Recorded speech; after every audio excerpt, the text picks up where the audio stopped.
Well, actually, people have written quite a lot about that. I mean, Sherry Ennis has addressed that in her book. I think what is really interesting about Xena is that she goes back, she redefines the cultural roots of the hero in ancient Greece. And because hero can mean a lot of different things. So what you've actually had in the modern world, in many ways, is the democratization and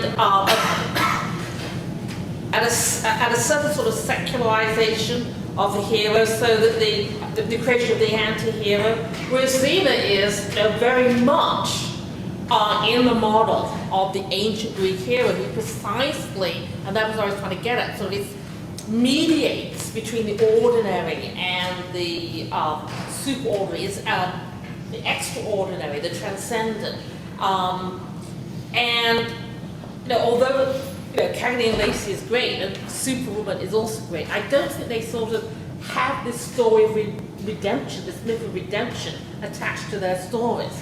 And that is, I think, what makes Xena different from those earlier series.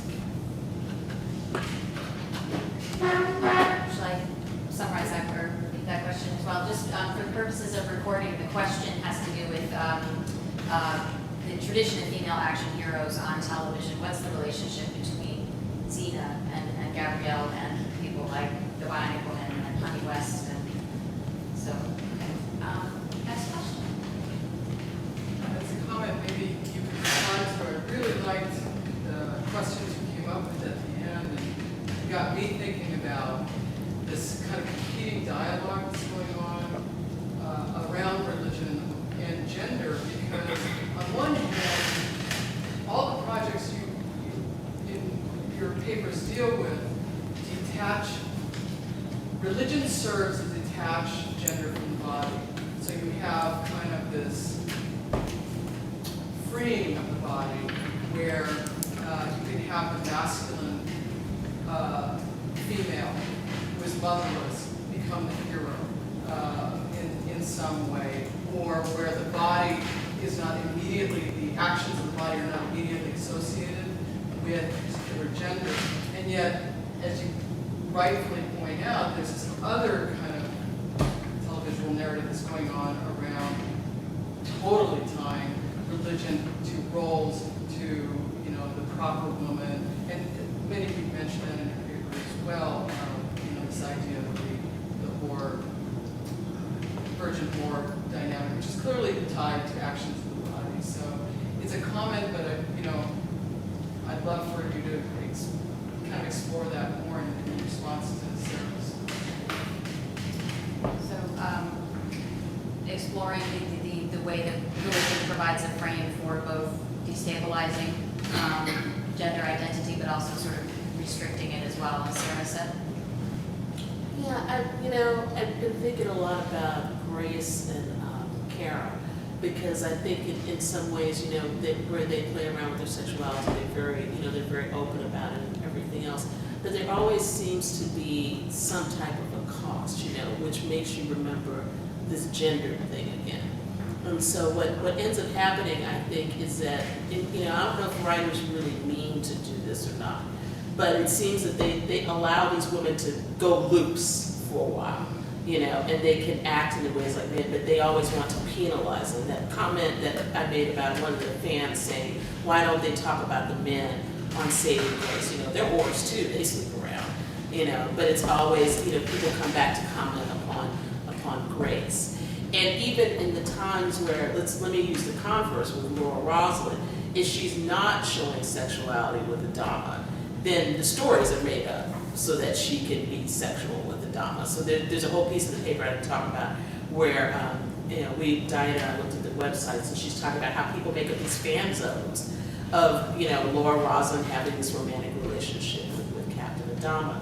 So, I think, but what I wish I could get to, and maybe this is much too long for what we could have done in this particular chapter, is, gender is always performed. What's the end performance? Because I'm wondering at the end of the day, when you end up with these characters at their moment of, you know, the big blow up of their calling, are they male, are they female, are they androgynous, what is it that they end up being in the end?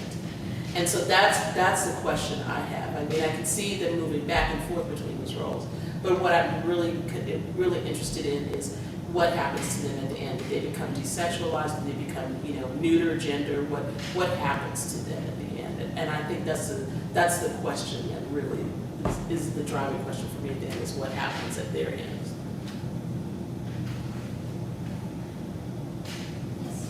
Anthea, I was interested in, I haven't seen either of the shows, any episodes of either of the shows that you discussed, but I was really struck in your comments about crucifixion, Christ imagery, and then Madonna and whore. I'm wondering if you see any influence of the Jesus movies, especially the epics and so on some of these representations in terms of how the crucifixions are shown, or in the Madonna-whore relationship, which you find in a lot of the Jesus movies, this sort of subplot of Mary Magdalene and Mary, mother of Jesus, you know, living in one household and hanging out together and joined by their love for this man. I don't know whether you saw any of those sorts of, You know, of interaction with film in addition to art and things that you mentioned. I'm going to tell Diane if she wants to jump in, she can jump in here, but I'm thinking about that part in Saving Grace where there's two things in Saving Grace. One, she gets shot in the chest, and there's a piece where there's this big kind of blood spatter on her, which is kind of like a crucifixion thing. And then help me remember this, there's another scene where she's with Hammond, she's had sex with him, and he leaves her chained up to the bed. It's like the crucifixion, and she's naked. And, you know, which is how crucifixion really would have happened. And Earl comes in and talks to her, he doesn't unhook her from the bed, okay? So they're having this big conversation, and he's written something on her back, but I can't remember what it is. Maybe he wrote something on her backside or something. And she's just there, and, you know, and Earl's having this conversation, but he's like, well, bye, I'm not gonna unlock you. You know, I'm gonna leave you in this bed. So there's these images of crucifixion that sort of appear, but they don't appear in the ways that you think they're going to show up. So I'm not quite sure how they want to connect it to Grace, but definitely themes of blood and all of that, and pain, and sort of, you know, the spread apart kind of thing are there.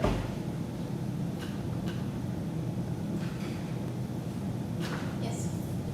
Hi. Thank you to all the panelists and Sarah for a great response. I was wanting to complicate the intersection of gender and religion with the axis of race. And kind of talking about, it's true that all these papers kind of detach, religion allows them to kind of detach from the gender of the body, but at the same time the medium television reattaches it to a racialized body. And I was really struck that, say, Kara, Grace, and Zena are all white women, right? And I know in film, oftentimes, you know, women of color characters and the actors who play them often take the roles of spiritual mothers. For instance, I'm thinking of anything that Whoopi Goldberg is in.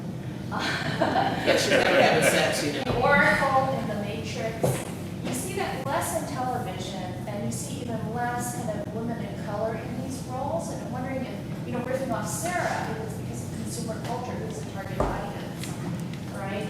And also kind of related to that too, if we bring, and how the kind of the terms change too, and this relates back to Heather's paper, where you have this kind of change in the discourse of, you know, I'm really struck that Bristol Palin's is, her fiance is called the baby daddy, right, or the baby mama. You know, and years ago, that was used to talk about black women who were having children out of wedlock. And it was used by not only conservatives, but liberals to kind of criticize, you know, the black community. But now it's turned around.